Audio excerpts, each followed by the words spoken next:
Большое спасибо, ваш президент, ваш командир, ваш офицерам и солдат Чечни. Это моя второй раз в Чечне.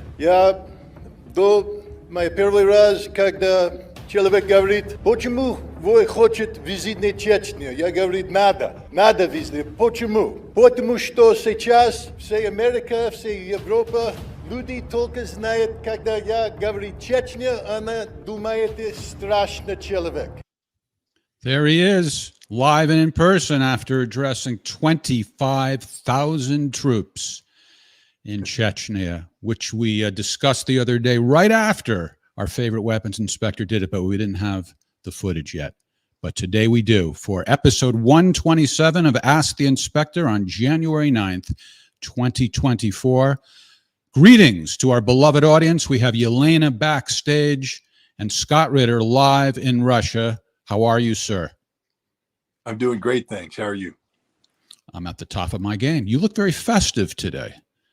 Is that a Christmas, what we call a Christmas shirt, since it is Christmas time in Russia now, right? Well, they did just have Christmas, yes, but this is a shirt I got for Christmas. One of 4 flannel shirts that I bought specifically for braving the Russian winter.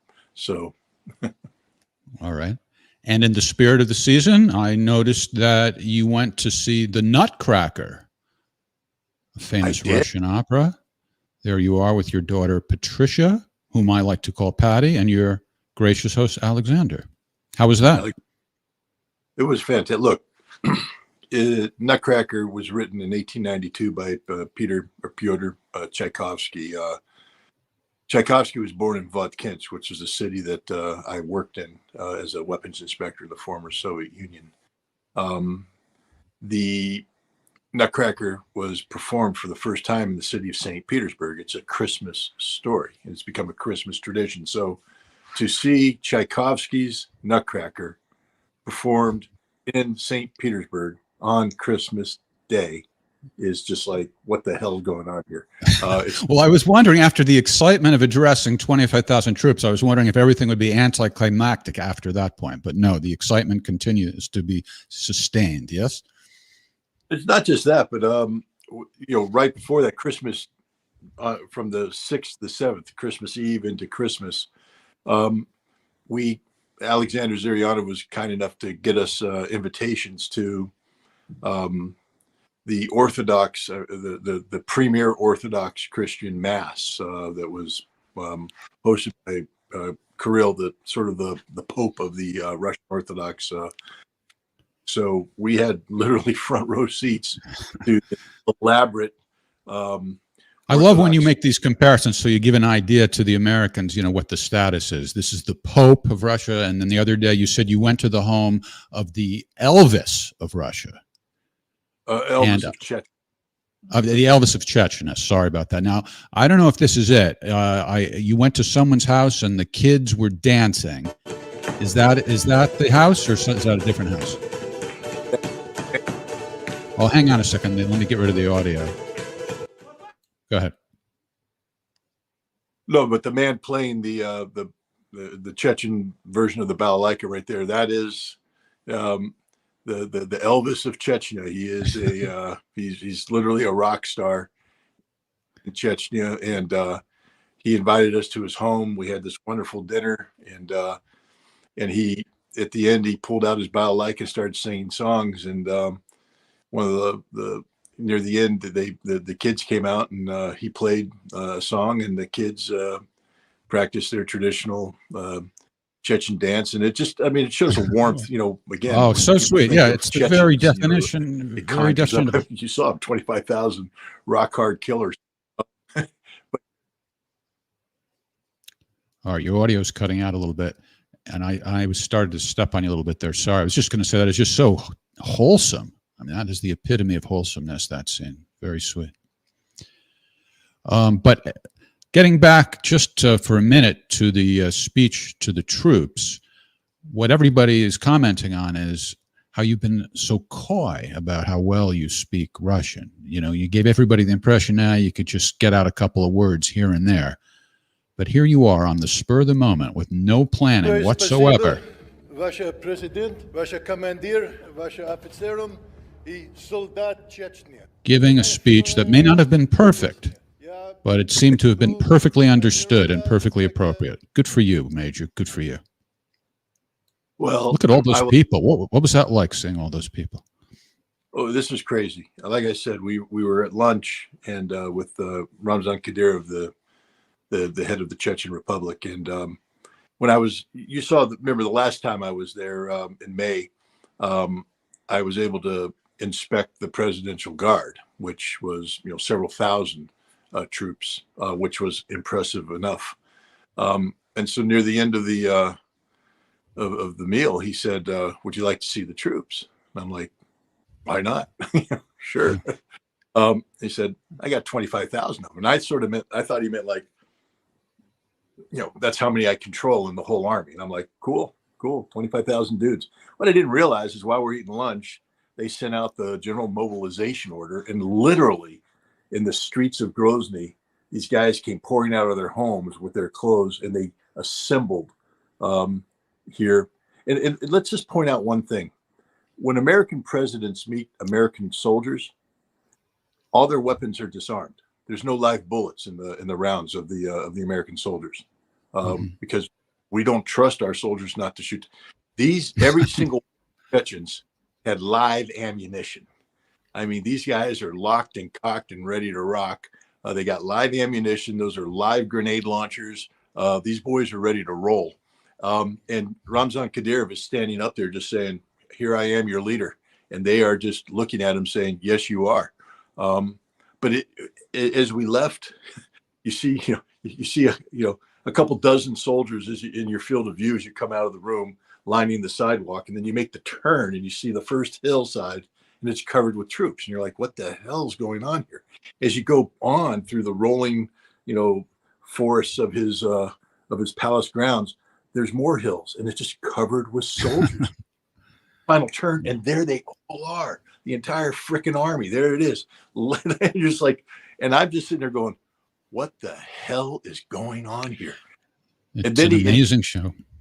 He gives a speech, and he goes, "Come on up and speak." And I'm like, "You got to be kidding me!" And Alexander got engaged, and his fiance Olga speaks English, and she sort of came up as if she was going to interpret. She was telling me the whole time, though, "You got to keep it short and simple," and I'm like, "Nah, this ain't going to work. I'm not going to do that." So I just said, "I got this." And I just started up, and literally I went, "Hello." And I had no idea what to say. So I started, and my Russian is horrible. Look, anybody who's honest, I appreciate all the nice people out there who are saying, "Ah, you did well, you did well." It is grammatically disgusting. Well, it depends what you compare it to. I mean, sure, it's not perfect, but it's more than just getting out a word or two. You actually conveyed what you were trying to say. I can communicate, but it is ugly. And normally communicating like in a subway or at a store or ordering food, standing before 25,000 of the hardest, Chechen warriors you've ever met in your life, staring at you with, cold steel in their eyes. I'm glad they didn't kill me. All right. You probably didn't have 25,000 of the New Year's coins on you, but did you give away a few that day? I did, and then I left 25 with their commander, one for every 1,000 soldiers. So it's the best I could do. All right. Well, we're going to give out one of those New Year's coins today. And to enter the drawing, just type in only in the live chat. I keep saying live chat, and then after every episode, people are putting it in the comments after we're already done with this. This is just a live thing.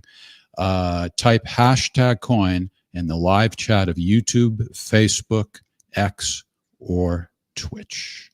We're also streaming on Rumble and Locals, but we can't get our giveaway tool to connect with that. So sorry to our fans on those channels.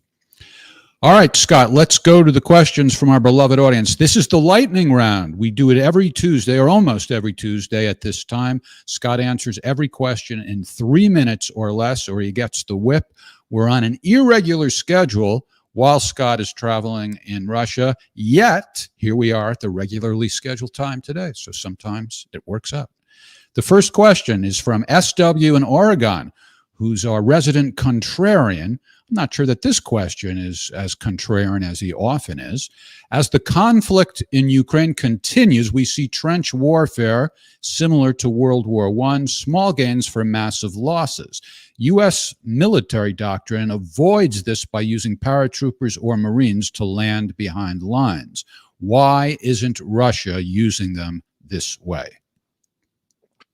Well, I mean, I just refer everybody to Operation Market Garden in 1944. The Montgomery, the British general, came up with a plan to land 3 airborne divisions behind German lines, seize bridges. The final bridge being Arnhem. That was where the British 1st Airborne Division landed.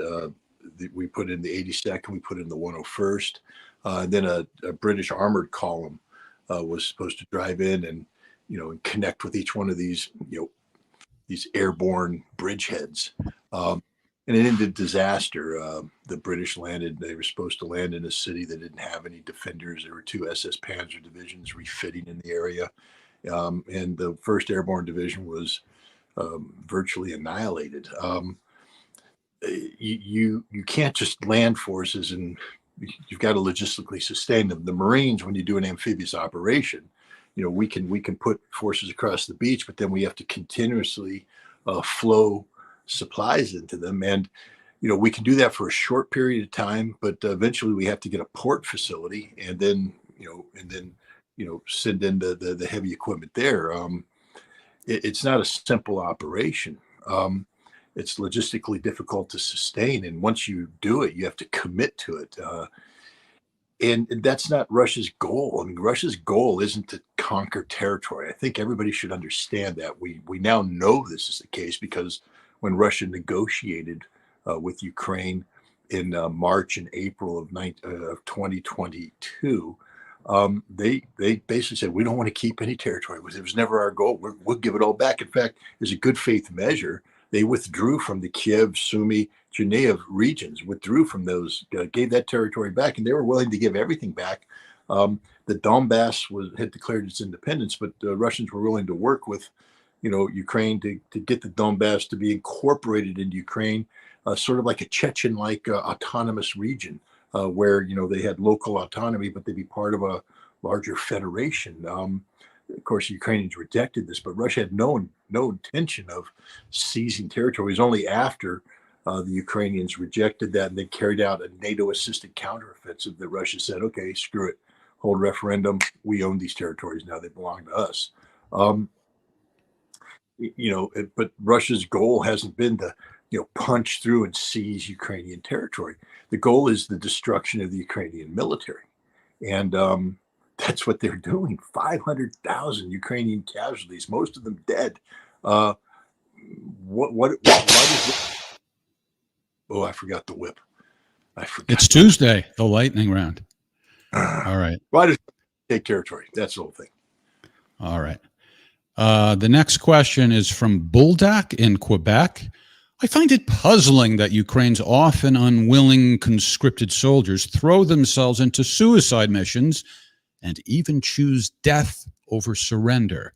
What happens behind the curtains to turn some guy forcefully pulled off the streets into an obedient soldier willing to lay down their life in battle?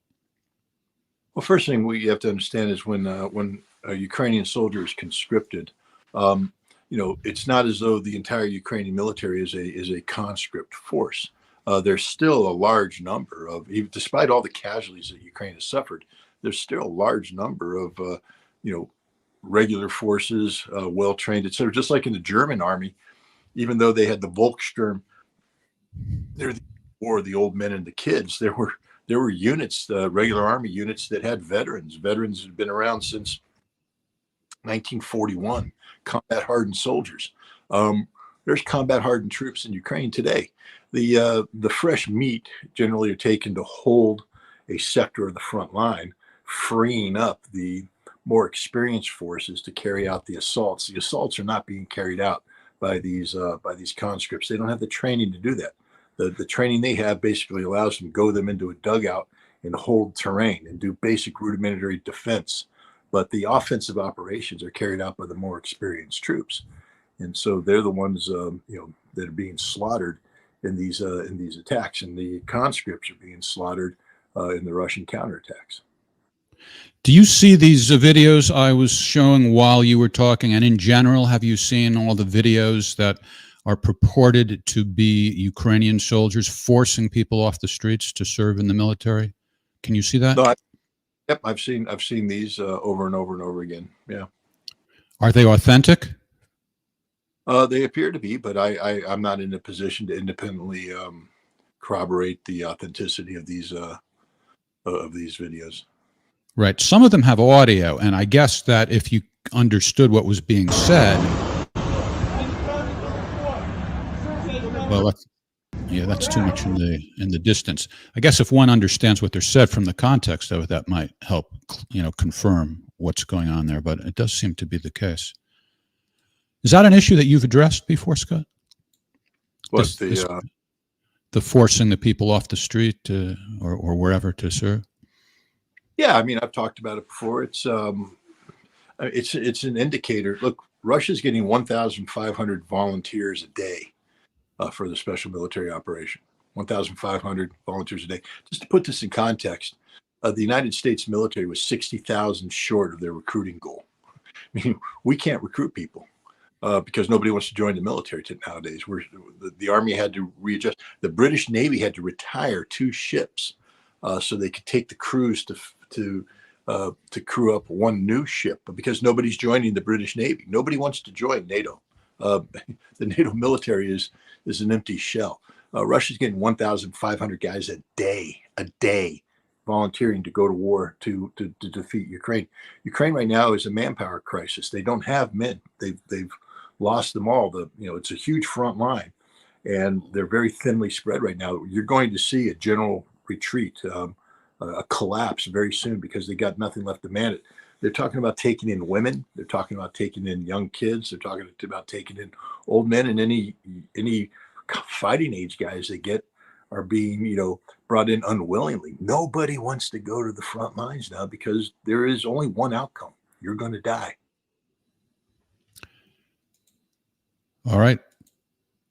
I don't know if that Scott was finishing there or if he's frozen or both, but let's try to move on. I think the internet is frozen.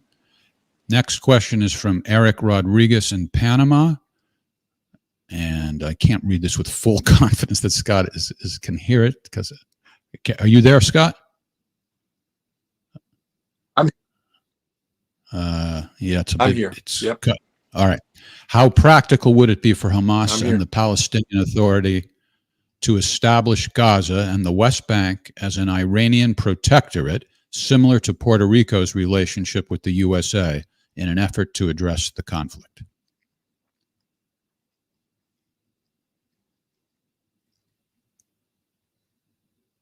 That's the most impractical thing in the world. The Iranians wouldn't do it. They're not in the business of territorial acquisition, and the last thing they want is to get entangled in Palestinian politics and on the ground. Hamas is a Sunni entity. Iran is a Shia entity that believes in the supremacy of the supreme leader, Vilayat Faqih, and the 2 totally incompatible religious systems. So no, it's probably the most impractical thing in the world. More impractical than continuing the current Israeli-Palestinian relationship. Okay, let's take a voicemail message from an anonymous caller. Hi, Scott. Thank you for answering our questions while traveling through Russia. Now, to my question, my answer come through? I can understand the importance of Mykolaiv to secure Odessa once taken by the Russian army so that Ukraine does not pose danger to the Russian Navy around Crimea. But can you explain the strategic importance? I was playing a voicemail message. You can't hear it, Scott? Internet problems again. Damn it. Darn it all. Jeff, can you hear me at all? Very little. You're coming in and out very intermittently. Nothing. Yeah, I hear you now. Bueller? Bueller? Can you hear me? Oy vey. Use audio only, maybe. Yes, people keep suggesting to use audio only, but nobody has explained how to do that. That's a key part of this solution that's being proposed. So if anybody knows, I mean, I don't know that we have time to get it together right now. I think Scott's logging out and logging in. That often helps. But for the next time, if somebody can give a step-by-step how to do it, Scott is using his phone. And one solution, which we know is going to work, but he can't always do it, is he's going to go into a studio, which he did on Judge Knapp's podcast about a week ago. And it was a great internet connection. We actually have that scheduled in about 10 days, I think. But we're trying to get in some other episodes in the meanwhile, too. And so, Yelena, if anybody in the comments has a solution that might actually work or that's specific as to what we could do, turn off the camera.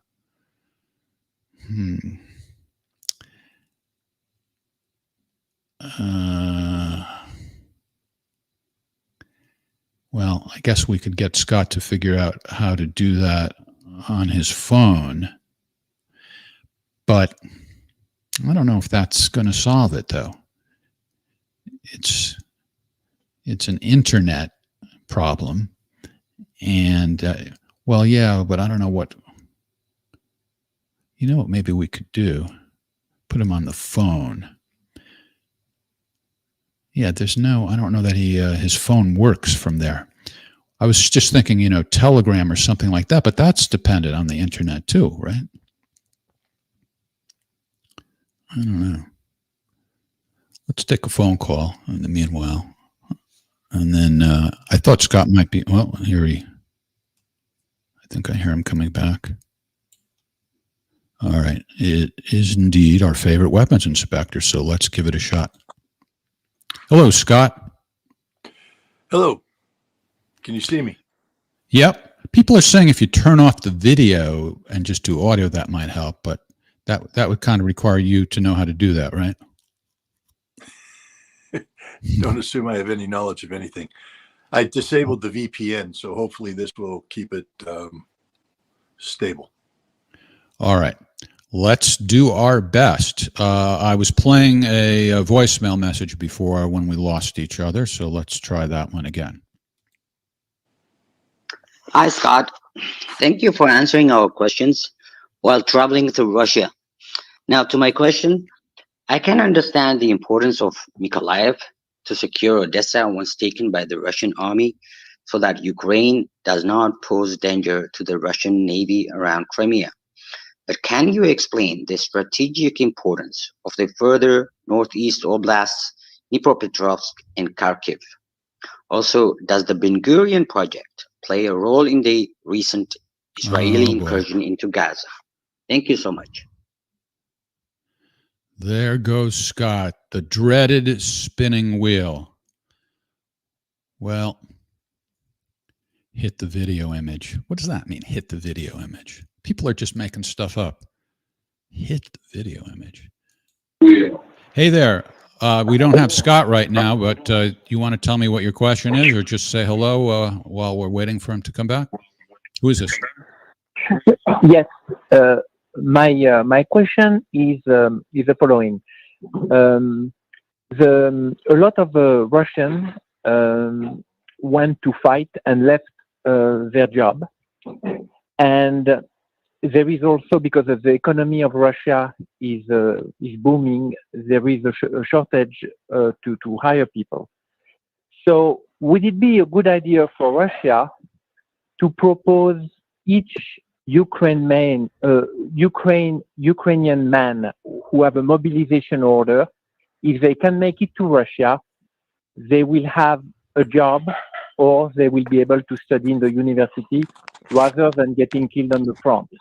All That's right. my question. All right. Hang on there for just a minute because Scott is coming back now. Can you hear that caller, Scott? Can you hear me? I can hear you, and I heard the caller. I just didn't hear the totality of the question. All right, caller, if you could ask the question again, but keep it brief, please. Yes, the question is, given the shortage in men of Russia because a lot went to the war and their economy is booming, could they entice Ukrainian men with mobilization order and tell them that if they make it to Russia, they will be given a job or an education? That's my question. That's a good Okay. question. There's no shortage of manpower here in Russia. I mean, yeah, people are being mobilized, but unemployment is low. The industries are booming. Where they need manpower, they get the boost from Central Asia for menial labor jobs, etc. And the other thing is the last thing the Russians are going to do, while they do allow Ukrainians to immigrate in, it's a huge security problem. You don't want to open the floodgates that could be exploited by Ukrainian intelligence. So we know Ukraine has infiltrated a number of assassination teams in here. The ones who killed Daria Dugina, Alexander Dugin's daughter. They killed Tatarsky, the Russian military blogger. They just killed a Ukrainian defector, member of parliament who defected, assassinated him with a silenced pistol just the other last month. So I can't imagine a scenario where Russia is encouraging Ukrainians to come in and to incorporate them into what could be potentially sensitive positions that could lead to industrial espionage or things of that nature. Plus, there's just no need for it. Russia's doing just fine from a manpower perspective. All right. Thanks for the call. Here's another phone call, Scott. Let's try it and hope for the best. Hey there, you're on with our favorite weapons inspector in Russia. Hi, good afternoon. My name is Israil. I'm calling from Chicago. My question for Scott is, I saw the video where you toured a mosque in Chechnya, and I was wondering if you could talk about how was that experience, and I know you also visited homes in that region in Chechnya, and how was was there anything new that you learned about Chechen culture, their dedication to faith, and also if you asked them about their thoughts or if you had any discussion about what's happening in Gaza with the folks in Russia so far. Thank you. Appreciate it. Thank you for your call. One of the things about Chechnya, to understand the history, Ramzan Kadyrov, who's the current head of the Chechen Republic, he's the son of Ahmad Kadyrov, he was the former mufti, head religious figure of the Chechen Republic, or the Republic of Ichkeria, that fought a war against the Russians in the 1990s and got their independence. And then when the Second Chechen War started, the Second Chechen War was basically where the United States and other Western powers were infiltrated in foreign Wahhabist fighters to try and create a chaos situation in Chechnya, to break it away from Russia as part of an overall effort to break up Russia. And it was leading to sort of this Chechen civil war. And Ahmad Kadyrov said, we can't have Chechens killing Chechens. There's only 1.5 million of them. There's not a lot of Chechens. And their blood feuds are Hatfield and McCoy, make the Hatfield and McCoys in America look like child's play. And when you have Chechens killing Chechens, it's a never-ending cycle of violence. And he said it has to stop. And he and Vladimir Putin sat down and worked it out. But you have to understand that this was a deeply religious man. They are Sunni Muslims. They practice a specific branch of Sunnism, Sufism, and you need to understand that to understand the Chechen people. To visit this mosque, which was built in honor of Ahmad Kadyrov, it has become the centerpiece of the faith in Chechnya. It's to understand Chechnya. So I was given a tour by the mufti of the mosque, the head man, and he explained the role of religion. He explained the very peaceful nature of religion as practiced by the Chechen people. They don't want war. I mean, they're capable of fighting war, and they will fight ferociously, but they want peace. And the proof is in the pudding. And look at the peace that they've worked out with the Russians. They fought 2 bloody wars with Russians. Hundreds of thousands of people were killed. Entire cities were laid to waste.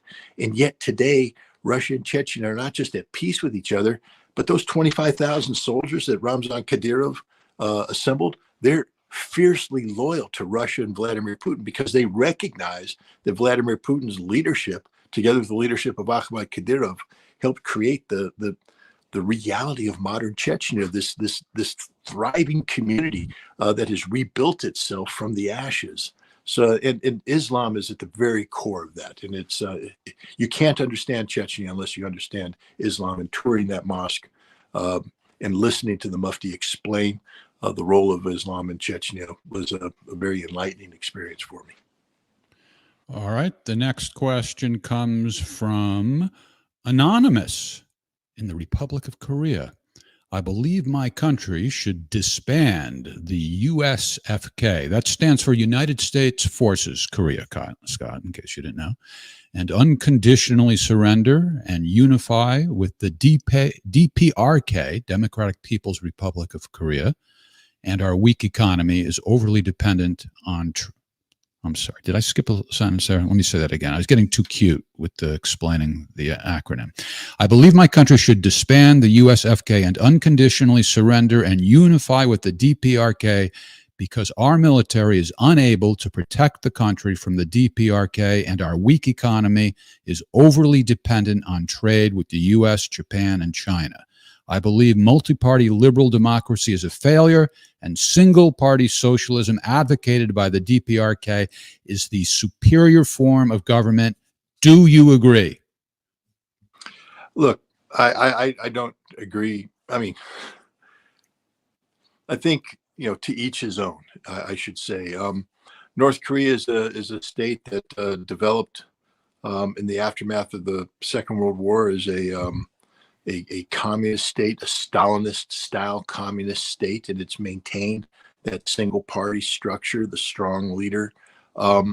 It's had difficulties, primarily, because of what some people would say are the inefficiencies of that system economically, but more recently because of the sanctions that have been placed on Korea. But Korea is in the process of changing that because of what the United States has done in trying to isolate Russia and trying to isolate China. The Chinese and the Russians have struck back with BRICS, the Brazil, Russia, India, China, South Africa Economic Forum, which is now expanded, has 6 new members, and it's going to get 14 new members this year. It's becoming global in its reach. BRICS is linked to Russia and China, which means now that Russia has opened up economic relations with North Korea, that North Korea has an indirect access to the BRICS economy. And the same thing with the Shanghai Cooperation Organization. North Korea's economy is going to be thriving. Growth. And meanwhile, South Korea is trapped in this alliance with the United States and Japan, which seeks to leech the profitability of the South Korean economy off into unsustainable military expenditures.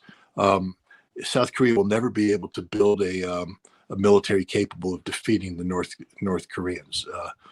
So the best option is peace.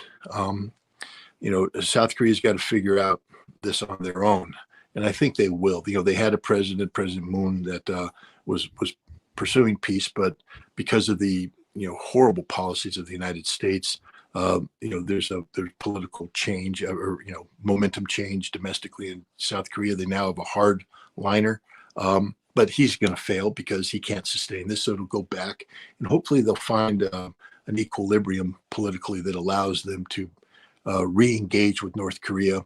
And North Korea will come at it from a position of strength. During Donald Trump was trying to exploit North Korea's delicate economic situation by saying, "Hey, we'll beef you up economically if you give up your nuclear weapons." Well, now North Korea has this nuclear weapons program that is strategic in nature, threatens the United States.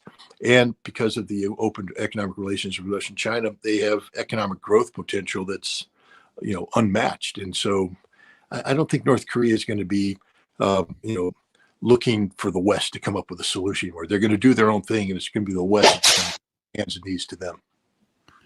All right. Peace is the best solution. That's maybe a phrase for the ages.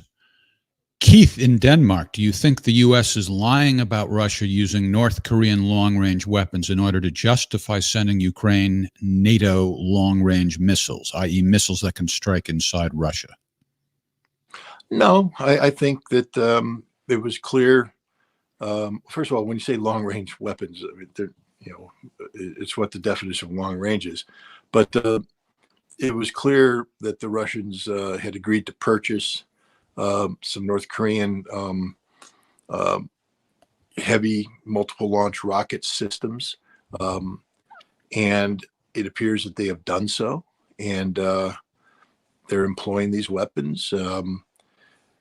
The idea was to, beef up heavy strike capability, and that's what they've done.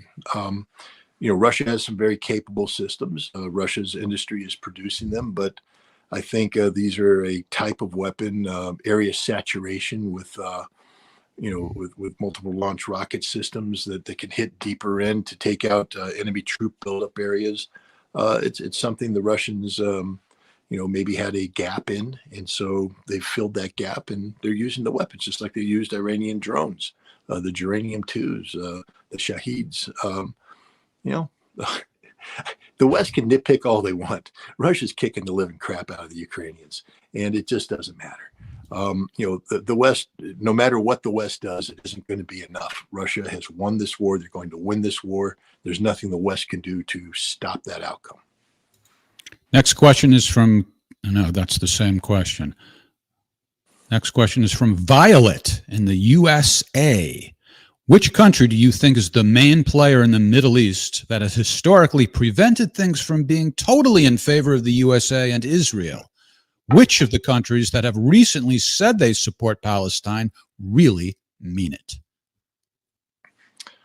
Iran. Iran is the main player in the Middle East that has historically prevented things from being totally in favor of the U.S. and Israel. Iran's backing of first Hezbollah, Iran's backing of the militias in Syria and Iraq, and now Iran's backing of Hamas has been the equalizer. But it's more than equalizer. It's actually tipped the scale in favor of the anti-Zionist coalition, the axis of resistance, so to speak. Iran is the only nation that's put its money where its mouth is. None of the Arab states have done that. So, kudos to Iran. All right. We seem to have an internet connection. Let's keep our fingers crossed and go for another phone call. Hey there, you're on with our favorite weapons inspector on a shaky internet connection from Russia. Hello, good afternoon. Calling from New Jersey. My question is, I wanted to ask Scott that Ukraine claimed that they shoot down a Russian hypersonic missile. Is that a true claim, Scott? There's no evidence to back this up. Ukraine's claimed that it shot down just about everything Russia sent into it, yet Russia is destroying everything it targets. There's no doubt that some of the advanced anti-air systems that Ukraine has acquired from the West have succeeded in shooting down a number of the Geranium drones, but that's the goal. The Russians now have a tactic where they flood the zone, so to speak, with the Geranium-2 drones, forcing the air defenses to activate. And then once Russia locates these with their intelligence systems, they strike using other systems to take out the destroy these air defense systems, and then they strike their targets. And this Russian approach has been very efficient. They're devastating the Ukrainians. The Ukrainians themselves have admitted Russia just gutted their defense industry capabilities, and Russia's starting to hit other deep strategic targets. The Kinzhal missile has yet to be shot down. There's no evidence whatsoever that the Kinzhal missile, which is Russia's hypersonic missile, has been shot down by the Ukrainians.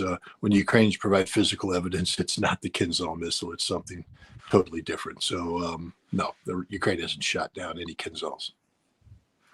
All right, next question is from Brad Arnold. Much like me, he has two first names in Minneapolis, Minnesota. When the Russian army gets to the Dnieper River, the Duran predicted that Ukraine would fall because of all the vital industry on that vital waterway. I say the West will double their bad bet. How do you think it will go down? Well, I don't know how the West could double their bad bet. I mean, I don't know what you mean by that. Because let's put it this way. The West, when they provided Ukraine with military equipment, initially they drew down. So they went in, they took weapons that were already built, and they drew them down from their stocks and they gave them to Ukrainians. They don't have any weapons left to give Ukraine. They just don't. So you can't draw down. So the weapons aren't immediately available. Anything that'll come down in the future has to be built, purpose built. So money has to be allocated and resources have to be built. That takes time. That takes years. Ukraine doesn't have it. Ukraine needs weapons right now. These weapons don't exist. So how do you double down on this? This is the decisive year. Ukraine is bankrupt. They have no money. No money's flowing in. They can't pay any salaries. They have no weapons. They have no new weapons coming in. Denmark just said, hey, we're going to hold off 6 months to give you those F-16s. Why? Because they know in 6 months this war may be over and they're not going to send F-16s out to get shot down for no reason. So, no, I don't think the West can double down. What can the West do? Send in troops? Which troops? Which troops are they going to send? American troops? American troops are going to move into Ukraine? 100,000 of them, 60,000 of which might be combat troops out of Poland. They'll be slaughtered. You will lose a brigade every 3 days. That means that basically in 2 weeks, every American will be dead, and we have nothing to replace them with because we have nothing left. Germany, they don't have an army that can get out of the barracks. The Poles, it's pathetic. They get slaughtered too. Russia's fighting a different style of war right now. It's a drone-based war where drones take the lead. We don't even understand this right now. We don't have tactics to deal with it. We come flowing in with tactics dating back to the 1980s, and the Russians will literally take everything out.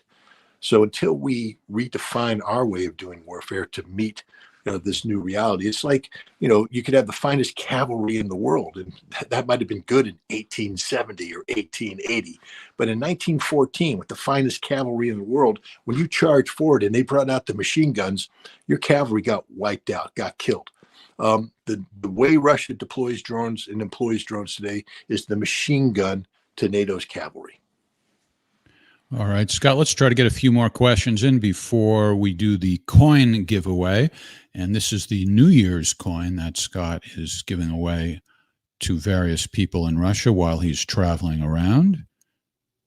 And on January 19th at 12 o'clock noon Eastern Standard Time, we'll be doing an episode, I believe, from a Moscow studio with Alexander, your host. Is that correct, Scott? Yep, we'll do a Ask the Inspector where we will do a wrap-up of the of my Russian visit, and I think there will be a lot more interesting things to talk about at that time.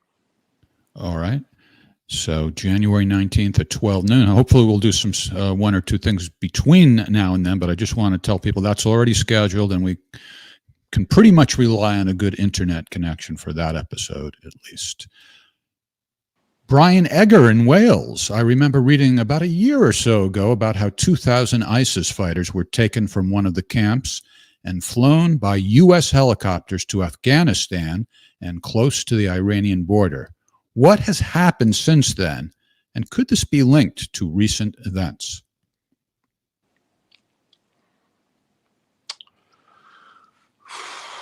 I don't know if there's any truth to that story. It just seems very far-fetched that the United States would use their helicopters to deploy 2,000 ISIS fighters. The reason why I say that is I'm somewhat familiar with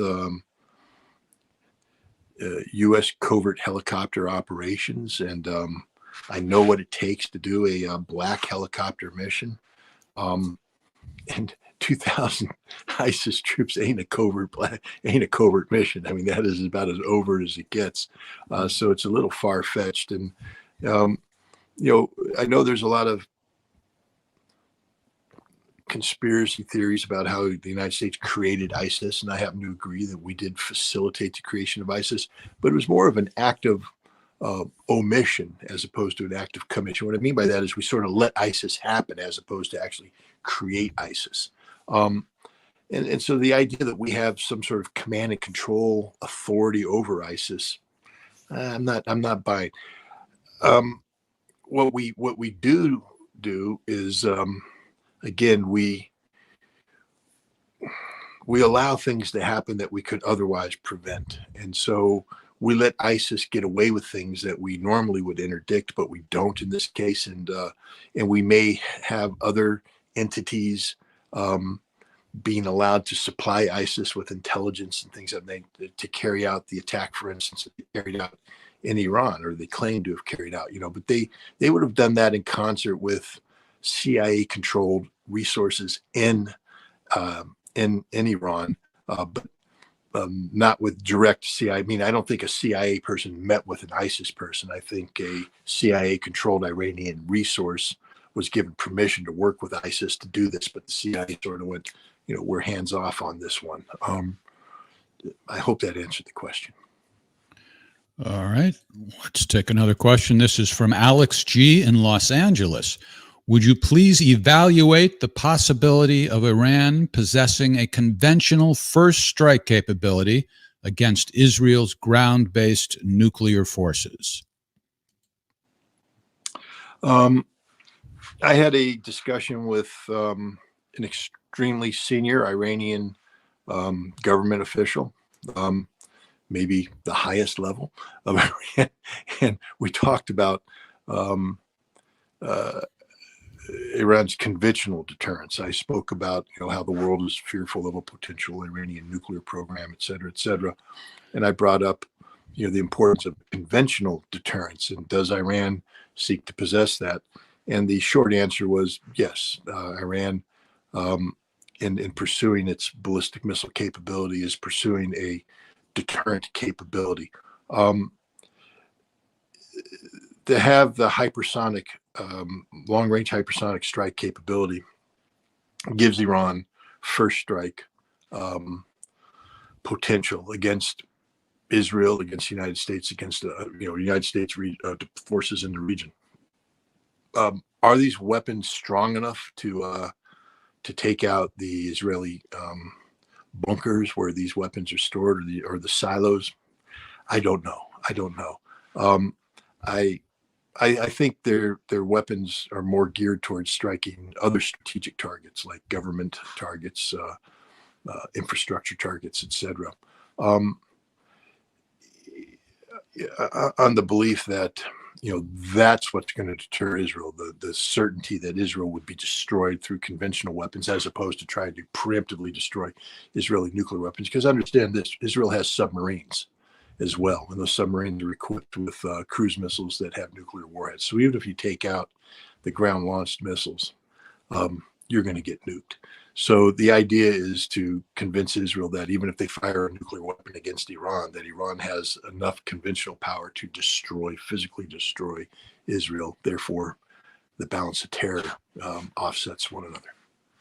All right, let's do a phone call and then the coin giveaway. Hey there, you're on with our favorite weapons inspector. What is your very concise question?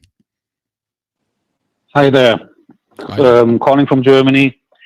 I'm a big fan, and I want to thank you both for this great job that you guys are doing.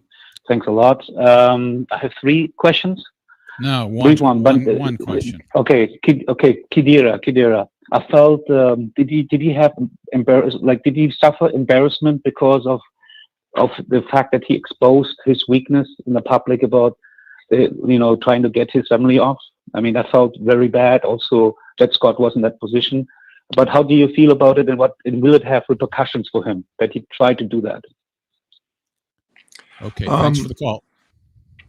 I think he's talking about the list of Ukrainian prisoners of war. Is that what he's talking about, Jeff? Yeah, I'm pretty sure that's what he means. Yeah, look, first of all, I don't think Kadyrov suffered any embarrassment from it. It is what it is. I'm not going to get into trying to second guess or anything. I was graciously received by Ramzan Kadyrov, by the entire Chechen leadership. I don't believe they were trying to set me up. I believe that they thought that there might be some utility in what they were doing. And but it became clear, both from my standpoint and from theirs, that this was not going to happen, and that's that. Kadyrov, what's there to recover from? It's over. It's done with. He's still the leader of the Chechen Republic. He's revered by the people of Chechnya, and I don't believe he suffered any dire consequences because of this. It's a minor hiccup in what was otherwise a fantastic meeting. All right. As promised, the New Year's coin, a special limited edition made for Scott's trip to Russia. And that's what it looks like. It comes with a card. And we are going to do a giveaway right now for everybody who entered on. Hold on a second. Where is it? Why does this keep happening? Hang on. I'll find it again. Share screen.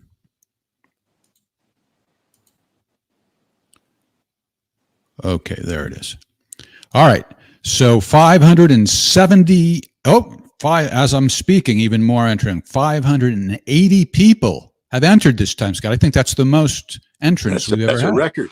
That's a record. It is indeed. This people love. They're lusting for this coin. All right, let's do the drawing to see who the winner is.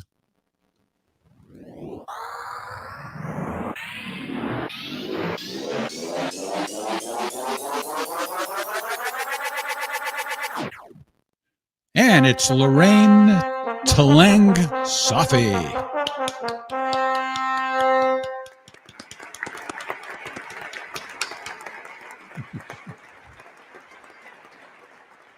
Congratulations, Lorraine. Send us an email, info@ustourofduty.org, so we know how to send the coin to you. Thanks to everybody who entered. And if you would like to buy, we're not yet selling this coin, but the challenge coin that Scott gave away on his previous trip is for sale at scottrittermerch.com, as is a couple of t-shirts. That's one of them there. I'll just show one of them today very briefly, and also Scott's book, Disarmament in the Time of Perestroika, autographed by the author himself. Let's try to squeeze in a couple more questions if you have it in you, Scott. How you feeling? Okay, go ahead. All right. Stephen Krug in Bellwood, Pennsylvania. What are your thoughts on coin programs in the United States? Is gang stalking, line of sight surveillance, and disruption part of a weaponized counterinsurgency program? Do you know what the criteria is to enroll someone? I have no idea what the hell any of this means. Maybe you do. Maybe coin you is counterinsurgency. I don't know if he's talking about domestic counterinsurgency, which would be a law enforcement thing, as opposed to a military, a doctrine of counterinsurgency. For instance, what we did in Afghanistan and Iraq. So I have to honestly say that I don't know enough about the question to answer it properly, because I don't know if he's talking about domestic counterinsurgency, because that's a law enforcement thing, and I'm really not that familiar with it, or there's Lorraine doing the happy dance, and or if it's a military thing. So I can't answer the question. I apologize. All right. Better to say you don't know than to fake it. Theo in France. There have been recent reports that North Korean rockets have been used by Russia in attacking Ukraine. Is this Russia simply being pragmatic at the moment, or is there a military codependency developing between these two nations? You didn't use the word codependency, but you kind of alluded to this a few minutes ago. Well, first of all, Russia will never be codependent with anybody. One of Russia's foreign policy objectives is self-sufficiency, and that's self-sufficiency across the board. So Russia will never be codependent, but understand that Russia is in the process of expanding its military from 900,000 to 1.5 million. So these are new formations being built up at a time when they're in this very intensive combat operation in Ukraine. And so, as Russia builds up, for instance, the 70,000 strong St. Petersburg military district, or reinforcing Arctic operations or the Pacific, or beefing up their presence in the Caucasus or in Central Asia, or getting forces prepared to deal with any threat from the Baltics. Weapons that would that could be sent to the front in Ukraine are being diverted to build up these new units. And so you're building up these units for long-term employment by Russia, which means you want the Russian equipment. When you have a table of organization equipment, TONE, it's going to be Russian equipment. But on the front, to meet firepower requirements, rather than, slow down the deployment of weapons to these new units that you've built, what they're doing is they're just plugging the gap with these North Korean weapons. It's a weapon of convenience. Russia will just bring in these North Korean weapons, and they're ready to fire. They're a unit. You bring them in. It ain't hard to do. You push a button, you salvo off stuff, you reload it, and that's that. And when the war's over, they can go ahead and put these systems in reserve, or they can scrap them or whatever. They're not going to need them. They're just they're a temporary solution, firepower solution to the military problem in the against Ukraine. But the real Russian weapons, the tornadoes and things of that nature, are going to these Russian units. So some are going to the front lines, but Russia needs a lot of firepower right now. This is a temporary fix to a temporary problem. MC in the United Kingdom is our next question, our next questioner, I should say. How can the U.S. really say there's no evidence of genocide in Gaza? Do they have a special definition that excludes the destruction of the homes of an occupied people, or that can induce death by starvation, pestilence, and thirst? Apparently we do have our own definition. It's an Israeli linked definition, meaning that anything that Israel does cannot be, by definition, genocide.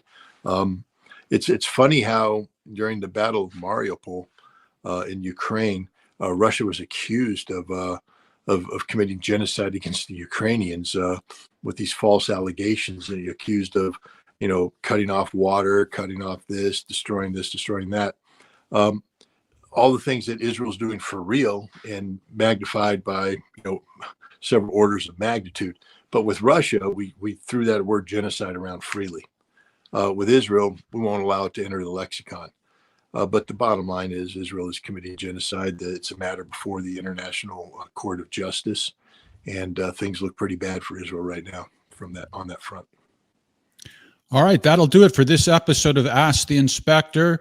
Normally, we do it on Tuesdays at 3 o'clock for 1 hour, and Scott answers every question in 3 minutes or less. And today was sort of a normal day, at least our normal time slot.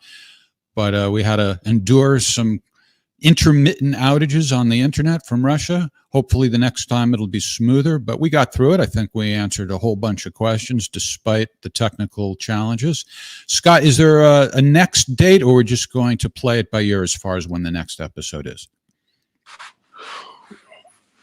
We might be able to try to do something Thursday night. I know that's only 2 days from now, but after Thursday, it's going to be difficult for me to do something up until the 19th. Okay.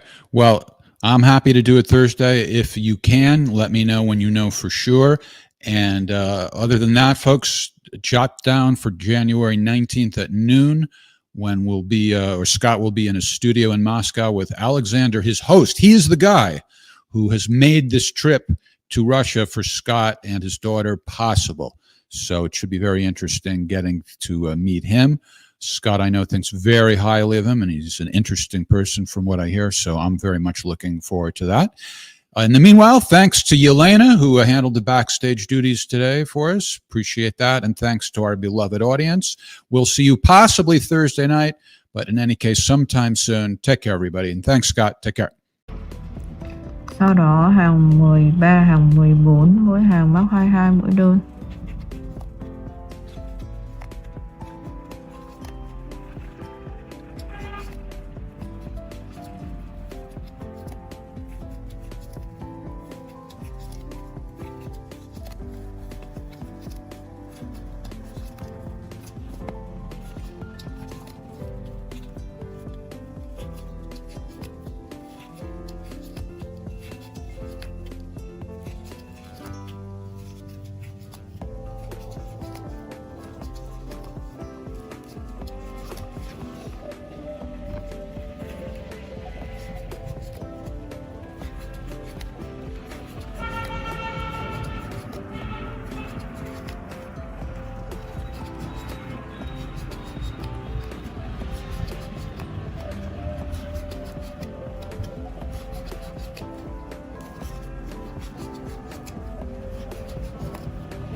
Hàng 15 móc một đơn.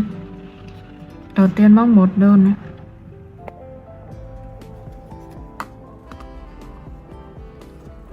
Sau đó móc cụm một đơn, một giảm, một đơn 5 lần.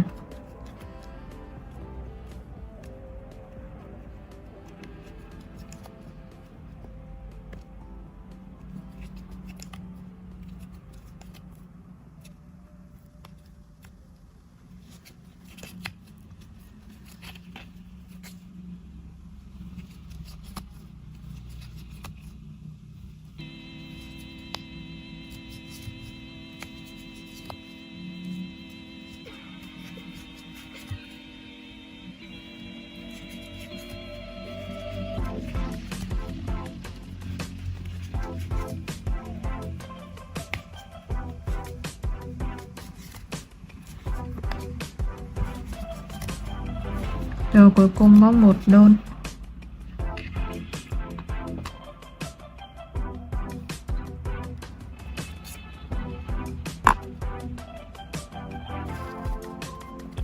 Chúng ta sẽ nhồi bông vào phía bên trong.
Hàng thứ 16 chúng ta móc một đơn 8 giảm.